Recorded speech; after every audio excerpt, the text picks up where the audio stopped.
Good day, everybody, and welcome to today's episode on my Malaysia video YouTube series. And today, I'm going to talk about Airbnb versus long-term rental. Which one is better? I get this question a lot because a lot of owners come up to me and say, "Oh, Ryan, I want to buy this property in JB. Oh, I already had this property in JB. I want to do Airbnb."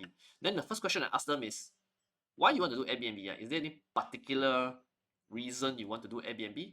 And I realize that most owners or buyers, potential buyers, they don't really have a clear understanding on this. So which is why I'm going to do this video today. Okay, so before I start, let me give some background about my experience in Airbnb, managing Airbnbs in Johor Bahru. Now, I have managed up to 5 buildings in JB before, Airbnb in JB, right? So I do have some experience in the matter. I won't consider myself a very super good Airbnb host, right? I think at one point we were managing up to about 100 units total in JB, right? But now it's much less. But at one point we were managing up to 100 units in JB across various buildings, right? So we have some idea how this works, right? The pros and cons of Airbnb. Of course, what happens in my case may not be the situation for other Airbnb operators. I'm sure there are other Airbnb operators who are more successful than me. Okay, I'm sure there are many Airbnb operators who are not as successful as me. But yeah, then again, it's only this is my experience of it, my sharing. May not reflect every operator's experience. Okay. So number one, why does somebody want to do Airbnb? Typically, there's two reasons why an owner wants to do Airbnb. Number one is they believe that Airbnb will provide a better rental income, right? That means Airbnb will provide higher return than long-term rental, right? So this is what they believe, right? That's why they want to do Airbnb. Number two is the owner wants to stay in this property on his own from time to time. Means they buy this house, right? From time to time, maybe once a month or twice in or once or twice a month, right? They want to come and stay in the property and stay in their own house. So Airbnb provides that flexibility because you're only doing short-term leases. So maybe I want to black out some dates to come and stay myself. Okay, so this is the two reasons why most people want to choose Airbnb for their property. Now, if you look at the theoretical math, right, an Airbnb can potentially outperform long term, right? Because your short term rents are high, right? So let's say you have a property in JB City Center. Let's take a one bedroom property, right? And we assume that this one bedroom property can rent out for 160 ringgit a night, right? 160 ringgit a night. And let's say you hit an occupancy of 20 nights in a month, right? That's over 60% occupancy lah. Over 60% occupancy, 20 nights a month, right? At 160, you get 3,200 ringgit gross rental. 3,200 ringgit gross rental. Now, 3,200 is higher than most one bedroom long-term rents, right? A one bedroom long-term rent, if you say R&F case is only 2005. So 3002 higher than 2005, right? So wow, Airbnb is better. Okay. But the truth is you have to factor in some other things. Number one is when you operate in Airbnb in JB, you typically have an operator helping you. Now, what's the operator's job? The operator is the one that helps you check in the guests, check out the guests. They do the marketing on all the platforms, whether Airbnb or Agoda or Booking.com, right? The operator also does the cleaning, handle the maintenance of the property. And because of that, the operator typically takes a share of the revenue. So in most cases in JB, we are operating on a 70%, 30% split, which means the owner takes 70%, the operator takes 30%. So 70-30, this is very common. If you talk to, I think all operators are generally operating on this split right now. So on the revenue, so if the unit collects 3,200 ringgit per month, right, you have to split 70% to you as the owner, 30% to the operator. This is for their operating profit and operating costs. So in this case, right, your 3,200 have to deduct 30%. Okay, so that's the only income share that goes to you, okay, as an owner. So you don't really get the full 3,200 in that sense. Number two is this income that you get, right? 3,200, you have to factor in costs. Now, what are the costs? Utility costs, typically Wi-Fi, internet, so Wi-Fi, electricity, water, cleaning. All these costs are typically deducted before you split 70%, 30%. So that's already another chunk of income gone. And number three, you have to factor in for things like minor repairs, some wear and tear damage, right? This one also have to factor in into the cost of owning this property. So you factor this all in, right? You actually don't get 3,200, you get a lot less. And that is already at 60% occupancy, okay?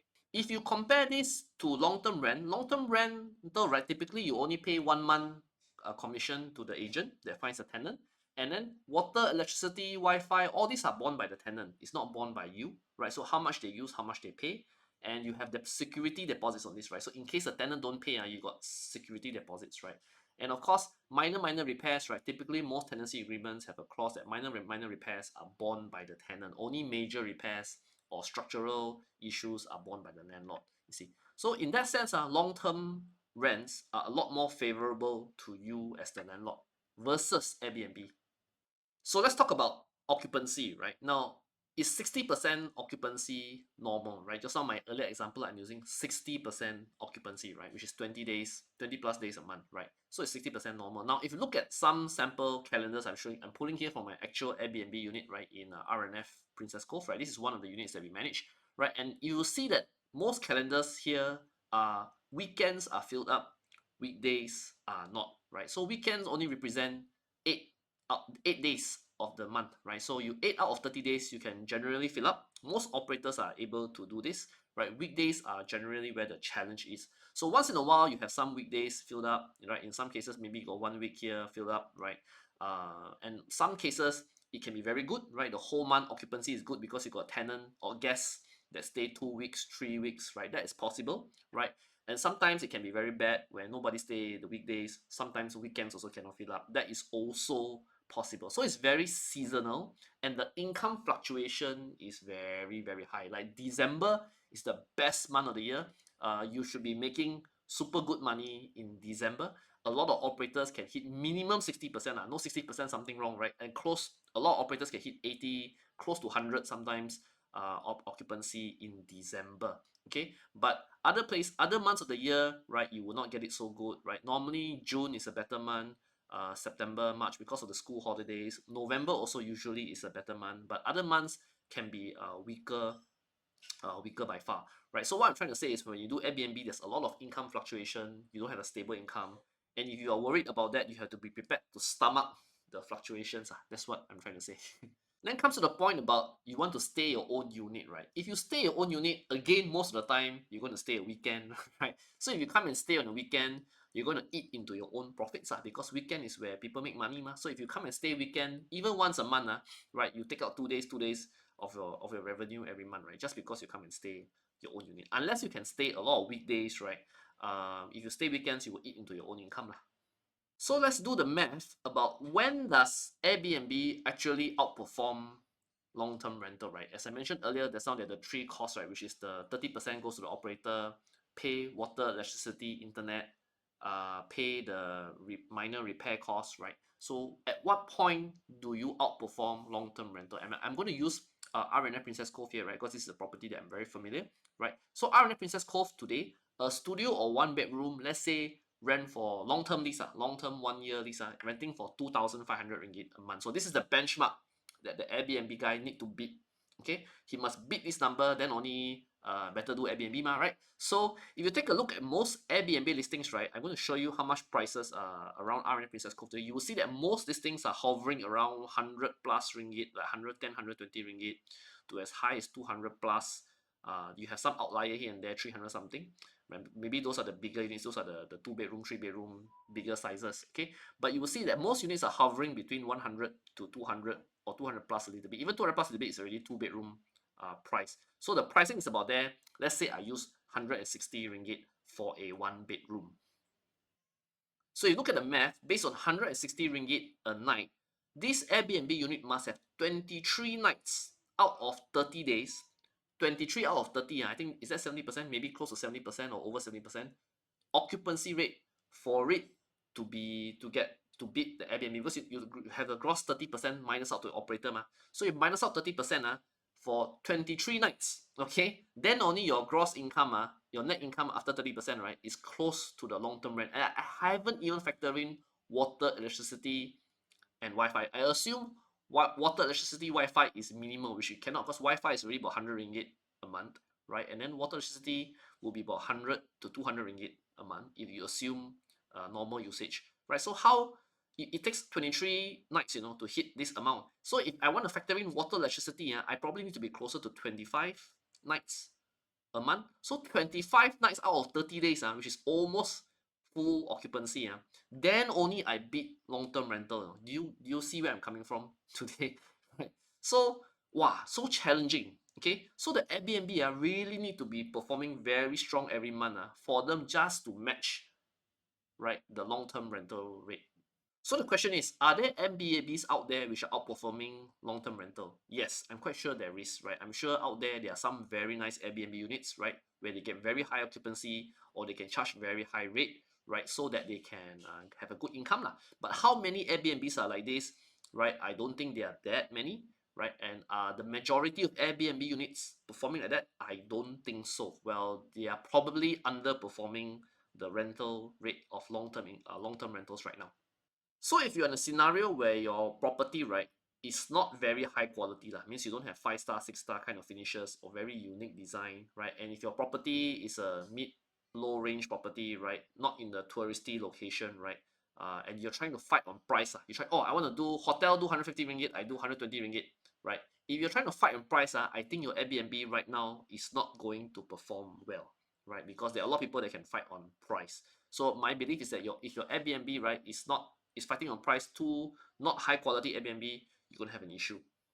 The other reason why this trend is also happening right now is because long-term rentals in JB have actually gone up, right?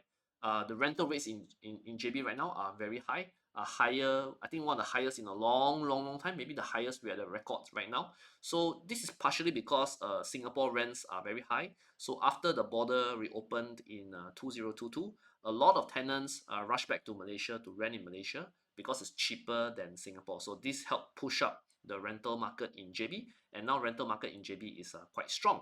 I give you an example like R&F Princess Cove, right? The one bedder in the studio pre-COVID was maybe 1,800 a month, right? Now it's 2,500 per month and pushing higher. We are seeing some closing at 2,600, 2,700, 2,800 as well. So the prices are moving up, right? So compared to COVID period, right, 1,800. Now if you go outside outskirt areas, right, one bedder studio uh, pre-COVID could be as low as 1,200 ringgit per month, right? So in some areas like Medini or Tangga Bay or not so nice location, right, one bedroom maybe about 1,200 ringgit per month. So if the long-term rate is only 1,200, then a lot of people will consider Airbnb because it's not difficult for Airbnb to beat 1,200 lah. Because Airbnb, right, most operator will not put below 100 ringgit for a one bedder because below 100 ringgit you lose money, so myself don't do. Okay, so a lot of places, right, like Airbnb, right, your like break even level on it, you make a little bit of money, right, it's around 90, 100, 110 ringgit, this range, right. Below that you myself don't let the guests stay. Okay, so at 100 ringgit per month, 100 ringgit per night, so at 100 ringgit per night, right, if you want to beat 1,200 ringgit per month, it's not too difficult, right? Your occupancy doesn't have to be super high because the long-term rate, the rental is so low. But now because long-term rent in JB has gone up so much, right, it's harder and harder for the Airbnb to beat the long-term rent. So to summarize, you will only want to do Airbnb if number one, your property is in a very touristy location, right? Where a lot of tourists like to go, maybe near a theme park or near all the popular tourist places in JB city center, right? Then you want to do Airbnb because you can get higher occupancy than usual, right? Or if the property is very unique, maybe you got a very unique design, you renovate your house very, very different, right? Or you got some unique quality, like maybe a very super nice sea view, right? Then you can get charge higher rental rate. You got great photos that can charge higher rental rate for the guests. Then yes, maybe you want to consider Airbnb, but you must have superior occupancy or superior rate, right? To achieve this, right? Or number three, you really don't care about the money, right? You just want to stay in your own house, right? Then you don't mind to have lower income than long-term rent, then okay lor, then you money not so important, return not so important, right? Then you go and stay, then you do Airbnb for your property, right? Otherwise, I believe in many, many cases, it's much better just take a property and go out for long-term. Of course, in this market in 2024, despite long-term rental being so good, you still need to spend time to vet the tenants, right? Make sure you still pick the best tenants that you can find, right? Don't take lousy tenants. Okay, then vet your tenant properly, make sure your agent is doing a good job, right? And you have a much better experience, much better return on long-term rents than Airbnb. So I hope this video was informational. They explain to people the math behind the science behind the math, because I think a lot of people are not really aware of this, right? They keep thinking that Airbnb better, Airbnb better. I mean, in the past, maybe that was correct because long-term rents were bad. But now because long-term rents are much better, right, it's a lot more difficult for Airbnb to outperform long-term rents. So I suggest most owners to go straight for long-term rent if income is your primary concern, right? If income is secondary, then yeah, you can do Airbnb. So or if your property has special unique qualities. Okay, so thank you very much. I hope this video was useful to you, and I hope I was clear about this topic. If you like our content, please like, share, and subscribe to our YouTube channel. We try to create content which is useful to you as owners or buyers who are looking to buy property in JB, right? And if you like, do share our videos around. Buying property in JB, doing retirement in JB is a very popular topic now. We hope to make more videos that are useful to you in the days, months, and years to come. Thank you very much, and bye bye.